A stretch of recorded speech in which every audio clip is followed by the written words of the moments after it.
it's Shaves, and welcome to another edition of AniTube Digest, where we go over the best and, not so best anime YouTube videos that come out this week from the 6th of February to the 12th of... I am a late son of a bitch. I'm recording this in the morning of the next day. Instead, I got distracted. Let's call it that. Distracted. Do you like the hair? I don't know. Let me know in the comments. Maybe. For some videos I thought were decent. Pretty good. Why am I such a silly Billy when I record digest these days? Mikeyuubi! And Mikeyuubi? Yeah, I don't know why. I feel like I've asked this before. I'm sorry. I think it's Mikeyuubi because it sounds like a Japanese kind of thing. And that's how you would pronounce it. But it also might be Mike? I don't know. The ultimate Boruto retrospective. 2.5 hours of Boruto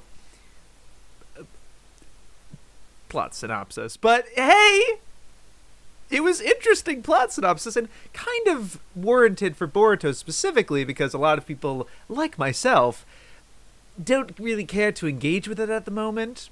Really because it's not over yet. It was kind of no different when I was, it's still going. And then it took me a while when it comes how long over and everything. And I didn't do it for One Piece because I knew what I would be spoiled on what the ending is when it gets to it. Like, you're not going to hear about what the One Piece is when it's done if you hadn't seen it. So, like, yeah, I'm catching up. I had the feeling. Anyway, but it was also just that, like, with having seen Boruto in 2021 and then making 3 stupid big videos in 2022 and a little bit of 3.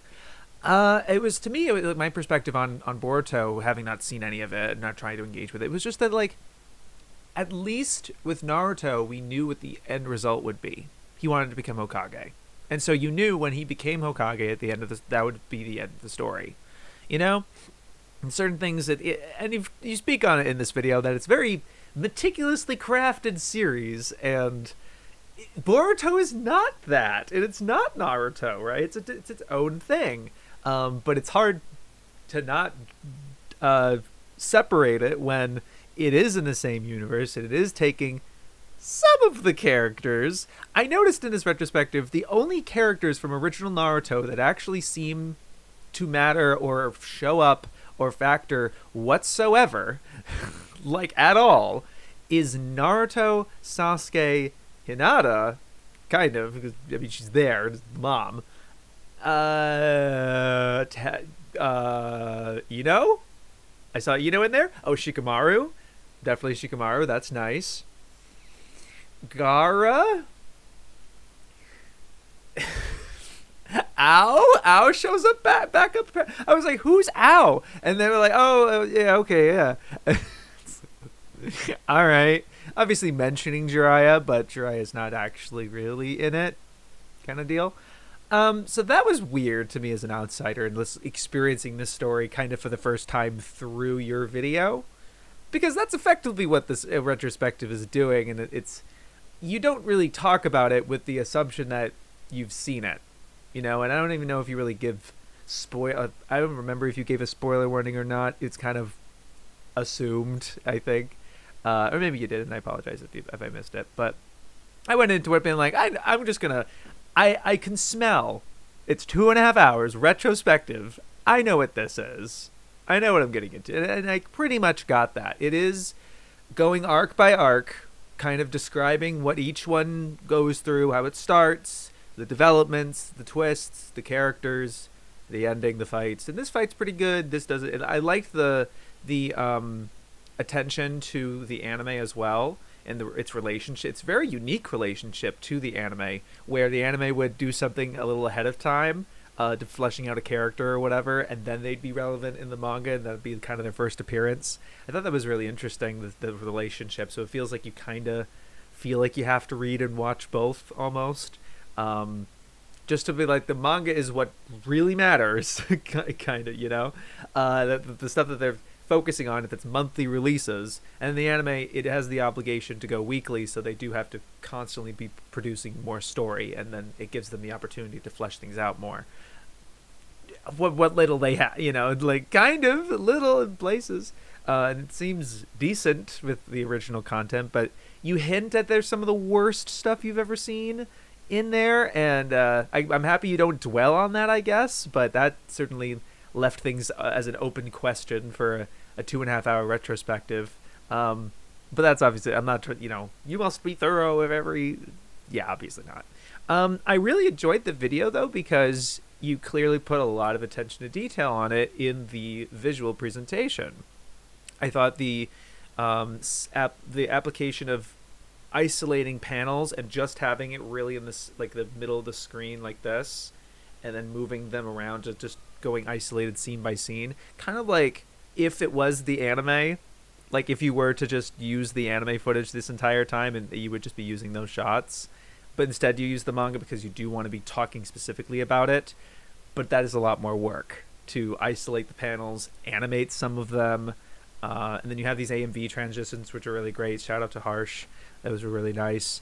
As someone who's made Naruto AMVs, is like, oh yeah. Really nice stuff. It's a great visual product in terms of the result. I'm sorry to belittle it as calling it product, but the end result, I guess. I don't mean to say that like that, I go. But yeah, I think that you clearly had the care and patience with not just with this video, but with the story itself, I think, where you're acknowledging the fandom's kind of heated, like, oh, when this chapter came out, oh boy, right? And the acknowledging that monthly experience, and having that perspective as someone who is up with it, and your expectations, where it's like, okay, the only thing you've hooked us with, that like reason we care about this at all, is this little time skip thing. It's clever, but it ends up it feels like it creates more problems because you're just kind of like forced into that hook, and like, okay, how is that supposed to apply to this? How are we getting to this point? And building of a lot of anticipation and everything. It's a trick, and it can go one way or another type of deal. And it was interesting. I don't remember specifically the words. I took like little bits of notes, but not too much. To me, it's like, this is the reason why I don't want to make videos about One Piece right now, like at the moment. I am probably still going to make, I'm planning a stream series analyzing the anime and manga, because I really want to know, because as an anime only for One Piece, I'm really curious of what they've changed and how they series compositioned it, and what they've fleshed out, because there's so many incredible scenes in the anime that I'm like, what do you mean that's not in the manga? Holy shit. Or they did this change that I think is way better, or maybe not. I don't know, because obviously when they do those fleshings out, they might actually kind of weaken the story in this and that other way. It's a trade-off, right? So I think it'd be interesting to, that's like a, going from the beginning type of deal. But in terms of like being up to date with like trying to speculate and things like that, it's hard for me to, not to say that this video is necessarily like that. It just felt like, yeah, there's a lot of missing perspective. When you don't have the whole story, you can't really say whether Tento is going to matter in maybe part 2. When it time skips, I'm wondering if, because of this is it's interesting that out of the very few arcs that the manga is it kind of matters if it's in the manga, right? It should, at least if this is like the source, sort of, even though it really seems like a mixed media project when you think about it. The anime is doing things a little earlier and the manga is responding to it, and then the manga is kind of taking its lead and the anime is following up with it, like the same structure. It's a very symbiotic relationship, I think, with the anime and manga, which I think is really fascinating, but probably a little weird for typical fans that probably grew up on Naruto and also all these other properties that are still doing this, where like it's the manga first and then a year later the anime is going to do it, it's not quite the same thing, but it's like, yeah, this is like a part 1, and to me it's like, okay, but like where is this going? I think it makes sense to like give a whole thing for Ao when, like, yeah, that's his whole arc and he's not going to show up again because of what happens to him. So like it makes sense to have a whole character analysis of that if it's like a whole, like a encapsulated thing. But the teasing with like where's Sarada going, because it feels like they're squandering the potential of her and Mitsuki. Like, what are they doing with this? And I think that still allows them to. That still allows you. I'm not saying you can't talk about this sort of thing, right? Because you can. It's like at this point in the story, we are this many arcs in, end of half part one, potentially half the story. This is as much as they've done with these characters. That's a little weird. And so when they do these bigger things towards the end, there isn't much to like. Okay, now, right? It's like a taking, so it doesn't feel like that because nothing was built up. I still think it's possible, though. I think it, but like, yeah, to me, I just want that perspective to be like, yep, 1010 didn't really do anything. You know, you can say that like if we were at partways through Naruto, and you were there for those conversations, I imagine, and you kind of imagine the excitement of seeing 1010 having those mystical items during the fourth grade ninja war, and like, oh my gosh, we're gonna get something. You know, let it cook, but there's plenty to talk about, and it warrants a 2.5. That's fine. Yeah, and I appreciated the slight analysis on art and things like that, but I guess it's not wholly my kind of analysis, where like it'd be great if you focused just on the art and made a whole video just about Boruto's art as a manga, going from those speed lines, talking about using the exact same pose and exact same fight. The compilations of panels that you showed were fantastic. I love that kind of analysis. But it's just sandwiched, or kind of like the mayo of what's effectively just going plot beat by plot beat, summarizing it. And I'm not above that, because I did that with my Naruto videos, right? Specifically my Naruto Sasuke video. Although it was, and I'm going to caveat myself, is like what my perspective was, it's like I'm just going to hyper detailed do that for their 3 fights, because there's a purpose of me doing that. But obviously giving the analysis in the periphery, but then being very hyper specific and trying to extract, like, going through plot beat by plot beat, but then picking something out. This video would be 3 times the length if you did that at the scope of what you're doing it, which is going arc by arc, not really chapter by chapter, but literally like kind of plot beat by plot beat. I don't know what you really skipped, or I have no idea, but it does feel like to me as an outsider that I pretty much have experienced the whole part 1 of Boruto secondhand, which I don't know why I'm defending myself with my videos, but by contrast with my video where like I'm not giving you the entire story of Naruto. Like I literally skipped all of Shippuden in my in that analysis, because it was going right from the end, their fight into the end of part 1, literally like skimming, not even just like giving the plot summary, just like all of part 2 happens, and now we're here, and now this is what's going on, and this is where their rivalries develop. I've obviously mentioned Kage-sama, I think, a little bit, but it kind of bled and factors into into the analysis of the other thing. And I also did that with my Doremi video as well, with like really doing a lot of like general plot things, and I kind of lampshade it in that video too. I'm sorry if the people who regularly listen to Digest, that I literally had this conversation last week. Apologies.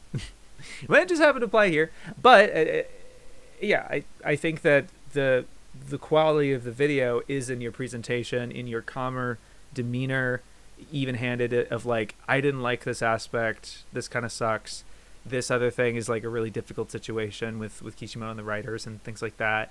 I think all of it was handled really deftly and really even-handed and really nice. It didn't feel like it was agitated or had a bone to pick or was stewing in any sort of resentment for the series, or like I wanted to like it and it sucked or whatever, like vitriolic. I think this, I can imagine, especially if you're with your being in the community so much, you've probably experienced a lot of that vitriol.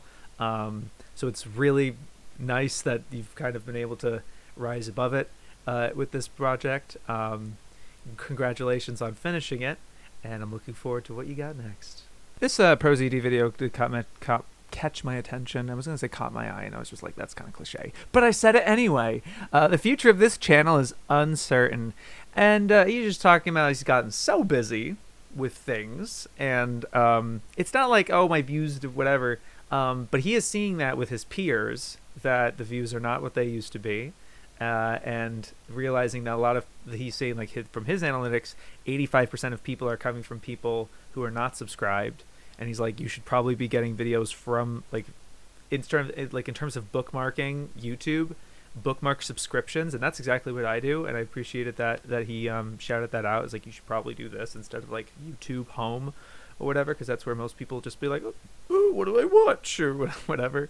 And I can see that from secondhand with like my roommates and stuff when they kind of search YouTube. Sometimes they do specific searches, but a lot of it ends up, if they want to stay on YouTube and just peruse or whatever, a lot, and they don't know what to watch, it is through the homepage a lot of the time. And I've done through, not think it's a sin to go through the homepage or anything, but you know, that's why that it kind of, YouTube has kind of been becoming what it is, I guess, in terms of viewership or whatever.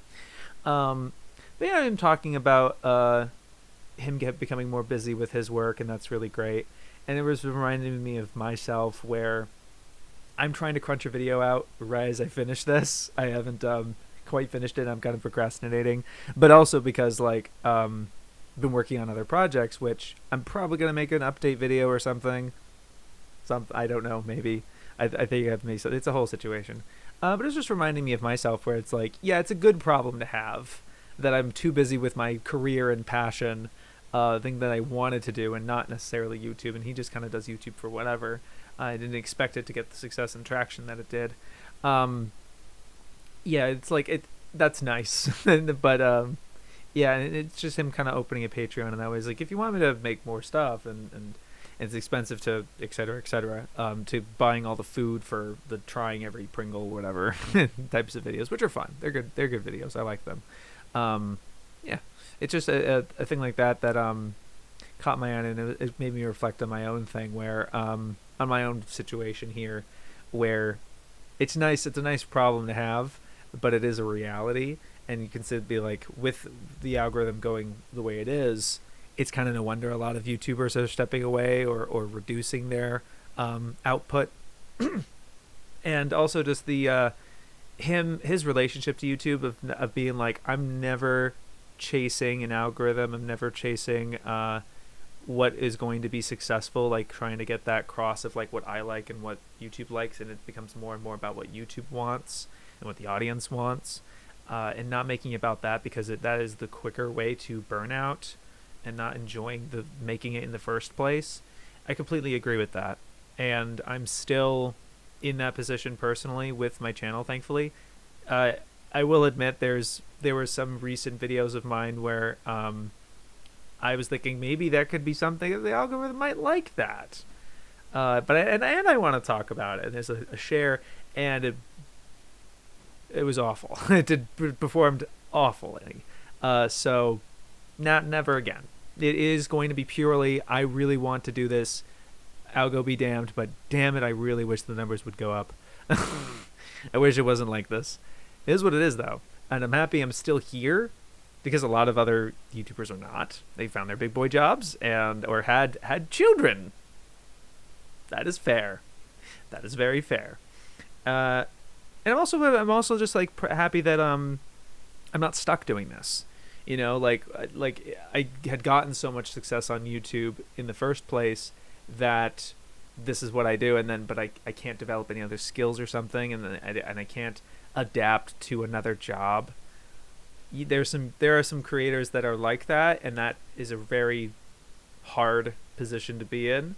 I don't want to be like that. and so yeah, that's why I just don't want this ever to be something I'm doing out of obligation. It is out of a monetary gain or something. I'm doing this right now, even though like it's late and the videos that I'm talking about are not the most blow my mind type of thing. I'm still doing it because it's like I have this idea of doing a weekly show and fostering community, no matter how few people are commenting or sharing it or reacting to it. I know people are still listening to it, and I like talking and doing this, so I'm still gonna do it. Yeah, that's it. And as long as I have that self-awareness and candid, I'd like to think that this candidness and being honest is something my audience appreciates. But yeah, yeah. But it gave me food for thought. Yes, Peak of the Spicy Warlord, Koikaze. Okay, I wasn't expecting this. All right, sure. And it's a shorter video from him. I was like, yeah, all right. Not that the longer videos are bad or anything, but it is just like, you don't have to.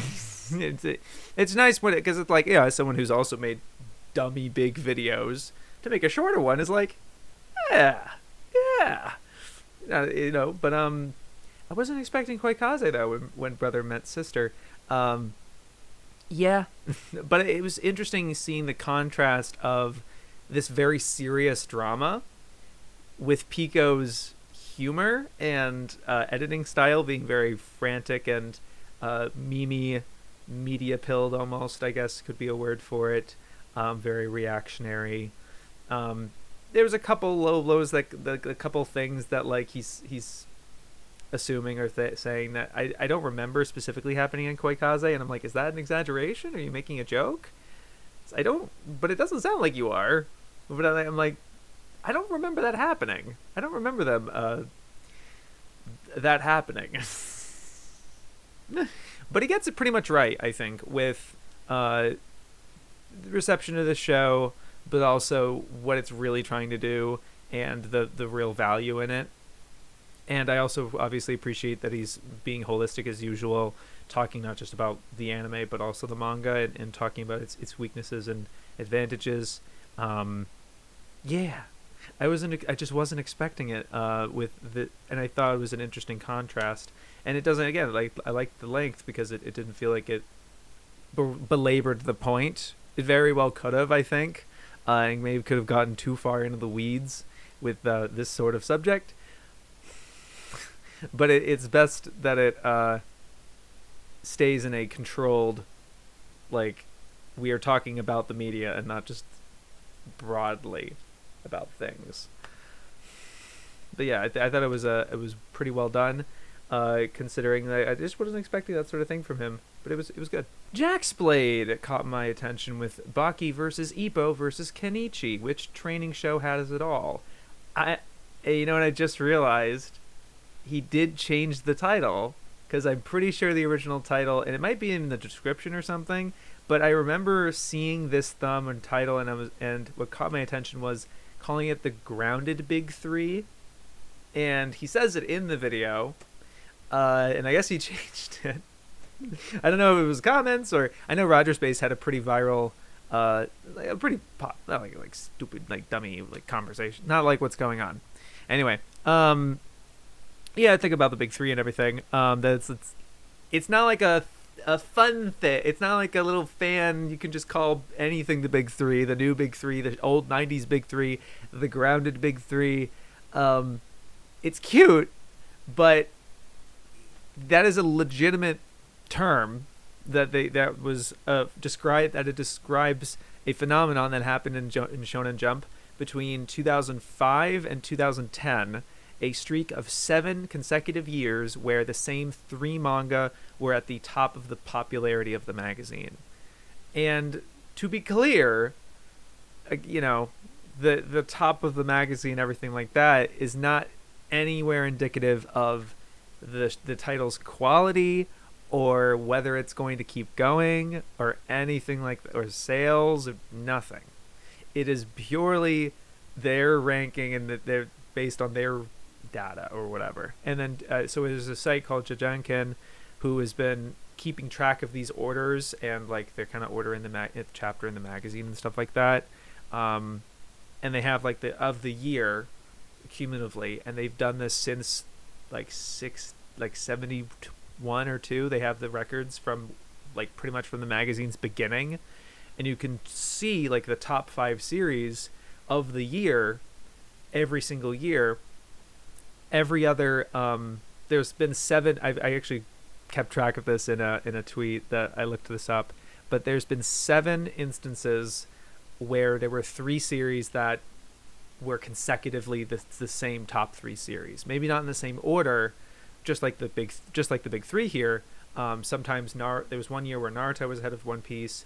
There's a head where, you know, Bleach was ahead of Naruto. Like it's swapped a little bit in places, but it's been just those three, or just for a number of years. For 7 times that's happened like in 2 consecutive years, like back-to-back years. 3 series had the same spot, but then they would always be overtaken by a different series because Jump is a popular magazine with a lot of good stories. You know, it makes sense. Or these series end and then another one takes its place. That's just how it is. But the big 3 is the one term that's 7 years. Nothing has ever come close to that. And that's why there isn't been any big 3 since or before. And so it's sort of like a little fan cutesy. All that being said, I know you already changed the branding. I just wanted to put that point out there because I thought it was interesting. I wanted to talk about it. But the video itself, he's talking about Kenichi, Baki, and Ippo, and I like the format for the most part where he kind of puts it into categories of like who's got the best gains, who has the best training, who has the best fights, and the best, etc., little bits like that. And he pretty much is talking about each one comparative to each other, and kind of giving the point of each, like the best one in his mind is this series of this series. Ippo, and he gives the tally at the end and he talks about it, commentates on it, that Ippo sweeped because like out of 5 out of the 7 categories, it won 5 out of the 7 that he had, and then Baki won one of them and Kenichi won one of them. It's like best inspiration and things like that, like certain aspects that do have to do with the fitness that he's talking about. I don't think he does too much in the way of his insight, which is again some of the stuff that he's really great with, the thing that really makes his channel stand out as an anime YouTuber. And it's not really this much, it's really just because it's so regimented into categories, it doesn't feel like you can really get an understanding of them as individual stories and what really sets them apart. Like, how is their structure laid out? I've not seen Baki, but the way Ippo, I like that he's, you know, comparing like where they each of them start out as and everything like that. But you think of them structurally as a story, Ippo is a lot more regimented because they're specific fights, and he's in a system of boxing, of the world boxing, whichever. There's a couple different federations, right? But he's through a specific system, the rookie tournament and the belts and stuff like that. There's a system to it. Kenichi does not have a system because he's just doing personal training for kind of self-improvement, and he gets involved in these scraps with these other martial artists and these other kind of shadowy organizations. So it's like, what is the story applying his strength to into doing these fights, and in what context are they giving it in?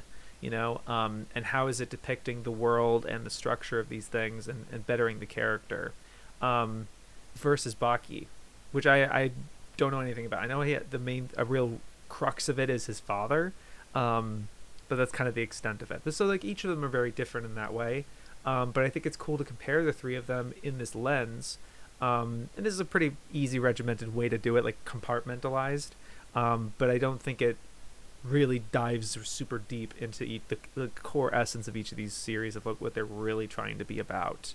And it's okay if they're like different from each other, or they're fun. I'm not trying to say like you can't compare them because they're fundamentally different stories. Not necessarily.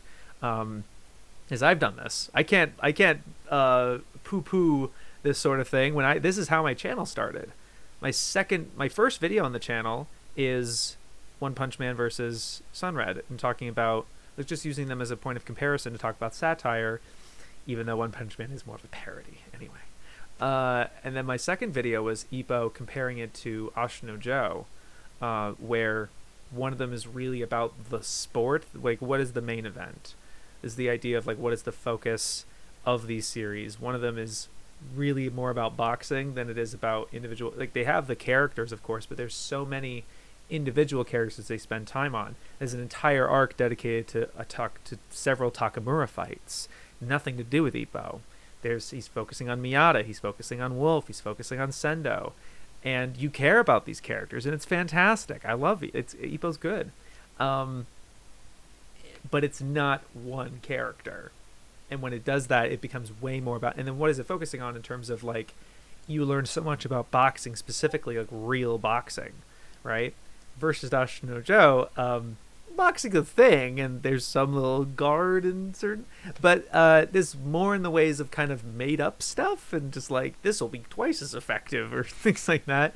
It's not like as applicable to reality, but that's because it's not necessarily about boxing. Boxing is being used as a conduit to tell this story and drama around Joe Yabuki, specifically Joe Yabuki. There's other characters involved, and they have their own arcs and their own stories, but there's like a handful of fights where Joe's not involved in a fight, and it's that, but they never take more than one episode.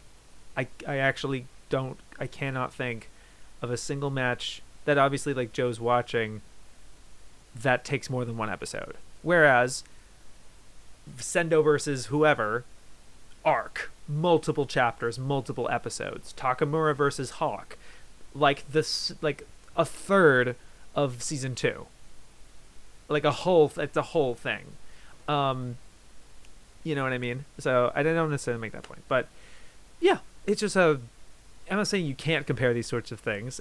I just think that the compartmentalization, while good for the audience to follow it and an easier thing for him to make, doesn't dive as rich and deep as I think it could have been. But also like while also not necessarily having his perspective as much.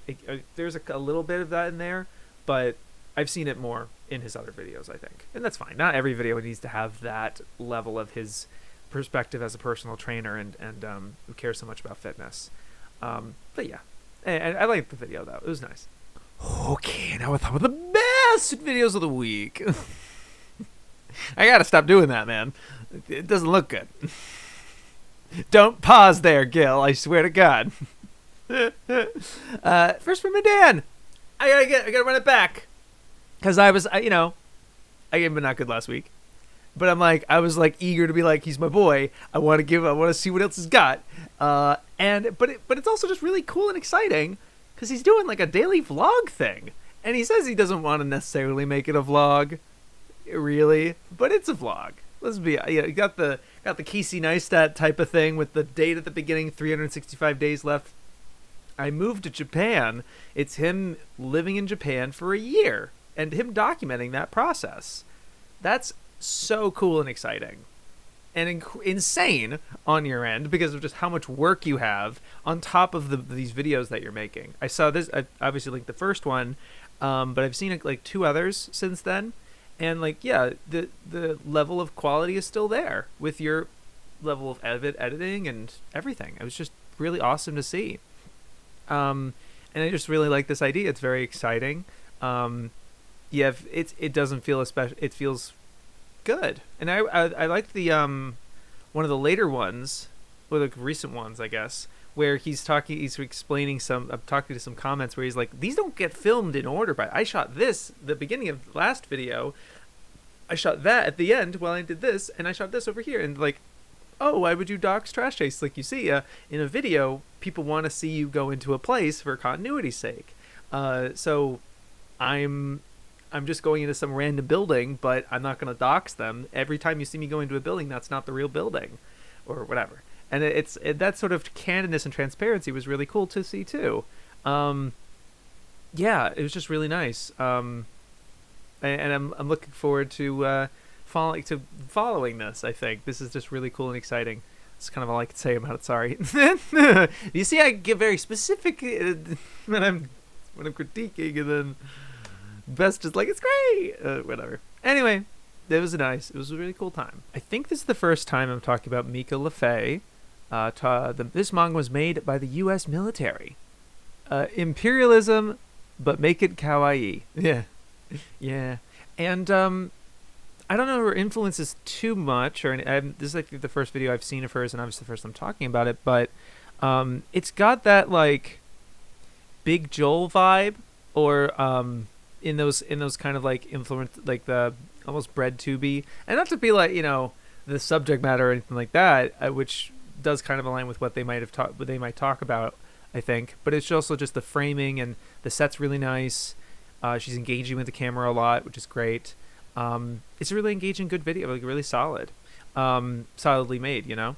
And the messaging's really great, and really well sourced. And there was one point I remember where she's like, "I'll let you judge for yourself," but then kind of gives her own perspective anyway, which is good. I want that, you know. I think this is insipid, or I don't know if she necessarily uses those words, but yeah, like being totally honest about it, and not giving any, but I think not like relishing in punching down the United States, because I think that it's its own form of tedium. As much as the gung-ho America type of thing is, it's kind of, to me, it's kind of equally tedious to just be like, America sucks, you know. I think this was very even-handed, while being totally, you know, well-sourced, and coming from a really solid place. Yeah, I think this is just like really well made, and I think that's the extent of it. I just wanted to share that it was just like, this is fantastic. I think this is really, really great, and I'm looking forward to more coverage, and maybe not, I don't know if it'll be talking more about Okinawa and the occupation and things like that, but more from this lens and this perspective. Probably check out her other videos, but definitely stay subscribed and look forward to more. Yeah, it's very good. I'm sorry, that's kind of all. Sorry, it's such a short segment, but yeah, great. What can I say? I guess is the main takeaway there. And last, we're gonna shout out the MercuryFalcon video, Birth of Kamen Rider, doing very well so far, because it's right in his pocket. It's just like, it's right there, and it's surprised. It was like, I feel like you would have made this video already. It just feels like something that's so natural. And like literally your profile picture is kind of like in the thumbnail too, and it's just like so in your pocket. I don't know how else to say it really, but I imagine maybe like you had been, I think it was just saying that this was adapted from a previous article that you had written, but also that I don't know, like at the time period of which, like how much of this information you had known, and a lot of the community probably knows as well, versus what you've gleaned from the details you've gleaned from the manga that you're referencing, the books that you're referencing. I like that you showed them on screen at the end of the video. I don't know if you linked them in the description or not.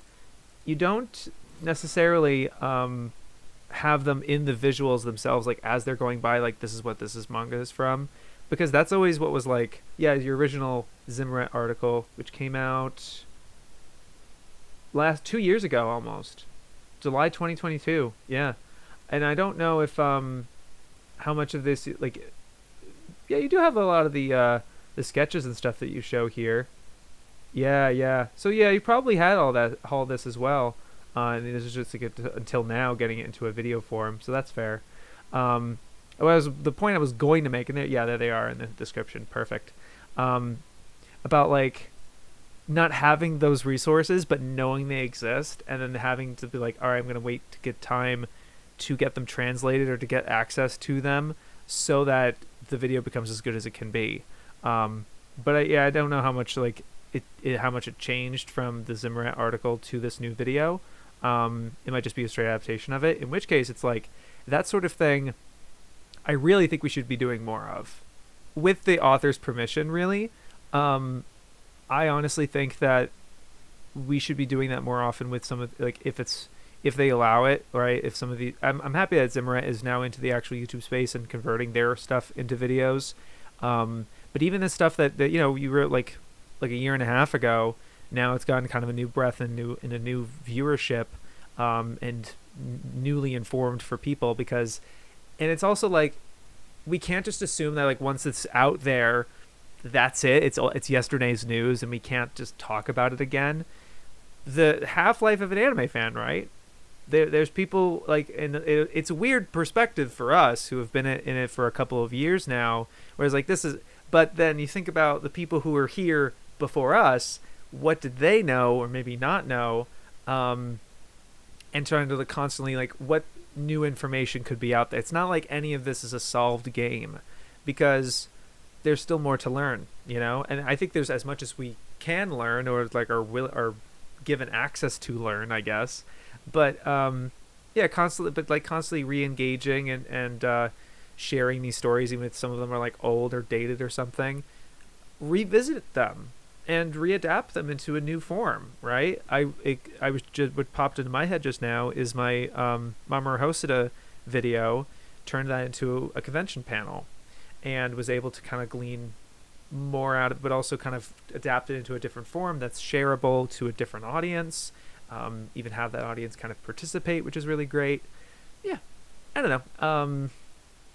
This is just really nice. This was really great, and obviously all the footage and accompanying stuff is really well done. I think it was, I don't know if you've done this for previous videos, but for this one, I guess maybe, I don't know if it was because it was mixed media or for whatever reason, you had like one consistent static background the whole time, and then just kind of had stuff phase in and out. And there's even points where you're kind of showing some visual, like they had to use a lot of money, and you're telling the story, but like, what do you show here?